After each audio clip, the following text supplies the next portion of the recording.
ଜଙ୍ଗଲ କ୍ଷୟ ହେବା ଦ୍ୱାରା ଗାଁ ମୁହାଁ ଜଙ୍ଗଲୀ ଭାଲୁ ଆକ୍ରମଣରେ ଜଣେ ମୃତ। ପାହାନ୍ତିଆରେ ଗ୍ରାମ ନିକଟ ନୀଳଗରି ବାଡ଼ିକୁ ବନମାଳୀ ମାଝି ଯାଇଥିବା ସମୟରେ ହଠାତ୍ 3ଟି ଭାଲୁ ଆସି ଆକ୍ରମଣ କରିଥିଲେ। ଏହି ଘଟଣା ଦେଖିବା ପରେ ଗ୍ରାମବାସୀମାନେ ପରିବାରକୁ ସୂଚନା ଦେଇଥିଲେ। ରକ୍ତ ଜୁଡୁବୁଡୁ ଅବସ୍ଥାରେ ତାଙ୍କୁ 108 ଆମ୍ବୁଲାନ୍ସ ଗାଡ଼ିରେ ଡାବୁଗାଁ ମେଡିକାଲକୁ ଅଣାଯାଇଥିଲା। ସକାଳ 6 ଘଟିକା ସମୟରେ ଡାବୁଗାଁ ଡକ୍ଟର ତାଙ୍କୁ ମୃତ ଘୋଷଣା କରିଥିଲେ। ଏହାପରେ ତାଙ୍କ ସାନ ଭାଇ ହିରଣ୍ୟ ମାଝି ଏହି ଘଟଣା ବିଷୟରେ ଡାବୁଗାଁ ଥାନାରେ ଲିଖିତ ଅଭିଯୋଗ ଦେବା ସହ ଝରିଗାଁ ରେଞ୍ଜରଙ୍କ ସହ ଫୋନ ମାଧ୍ୟମରେ ଯୋଗାଯୋଗ କରିଥିଲେ। ପୋଲିସ ଆସିବା ପରେ ଶବ ବ୍ୟବଚ୍ଛେଦ କରି ପରିବାରକୁ ହସ୍ତାନ୍ତର କରାଯିବ ବୋଲି ଡାବୁଗାଁର ଡାକ୍ତର ସୂଚନା ଦେଇଛନ୍ତି।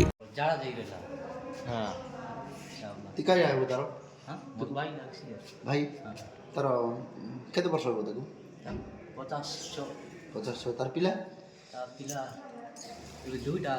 आइला छी खबर देलु केते बळे मरला 5 दिया सीरियस रेला बेसी चेक दीची